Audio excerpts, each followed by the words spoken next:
Let me take you back to what it meant to travel while black in Jim Crow America. Places like Dookie Chase's restaurant became legendary. The eyes of the nation are upon this table. At any restaurant when you're hungry. They knew their neighborhood.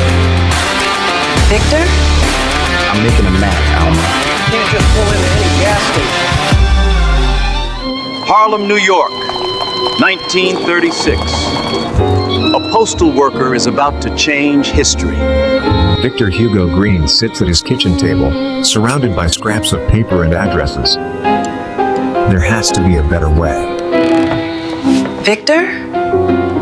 What are you doing up so late? I'm making a map, Alma. A map of places where we're safe. He's creating something that will transform travel for millions. Let me take you back to what it meant to travel while black in Jim Crow America. A family on the road, excited for adventure. But that excitement is laced with fear. We don't serve your kind here. Keep moving. You can't just pull into any gas station. You can't stop at any restaurant when you're hungry.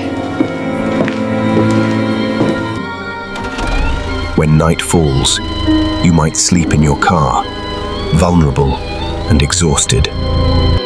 Families packed days of food and kept buckets in their cars.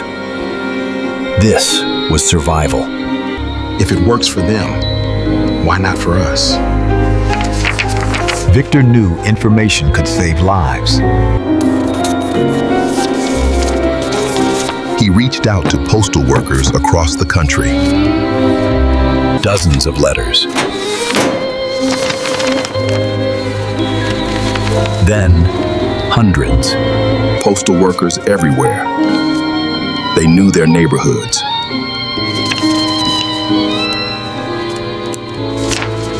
They wrote back. And they didn't just send addresses, they sent stories.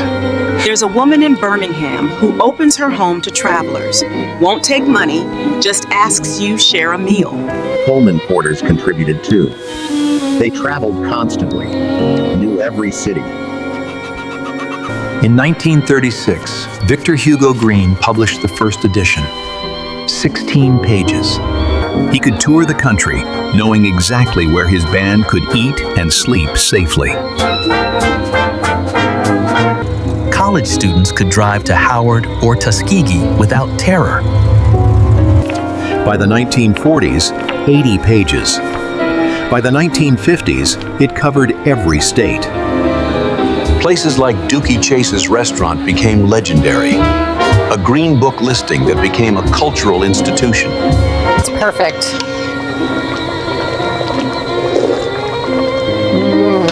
Send it out. We must maintain the pressure, but peacefully.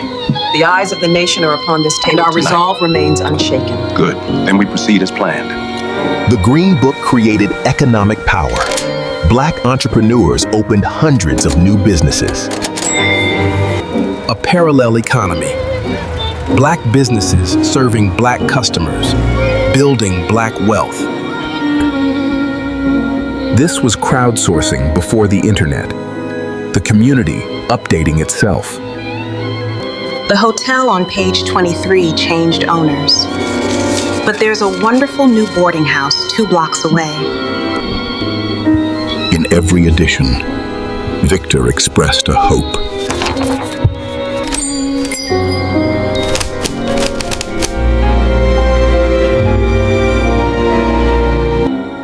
Victor died in 1960. He didn't live to see that day. But his wife, Alma, kept publishing. She carried on his vision. Thank you all for being here. Congratulations, sir. A momentous day. In 1966, Alma published the final edition, 30 years after Victor started. The guide was no longer needed. A victory, but bittersweet. Today, the Green Book is preserved in the Library of Congress and the Smithsonian. It preserved a geography that might have been lost. The map of Black America. Victor Hugo Green wasn't a famous activist. He was a problem solver. He gave millions something precious, the ability to move through their country with dignity. It showed how Black Americans responded to oppression with practical innovation and mutual aid. Remember this, a postal worker at a kitchen table in Harlem, starting a quiet revolution. Map unfolds smoothly. Hands place markers strategically. Lines connect locations. Network grows. He built a network of mutual care, connecting Black Americans from coast to coast. He created something that would outlive him, that would serve millions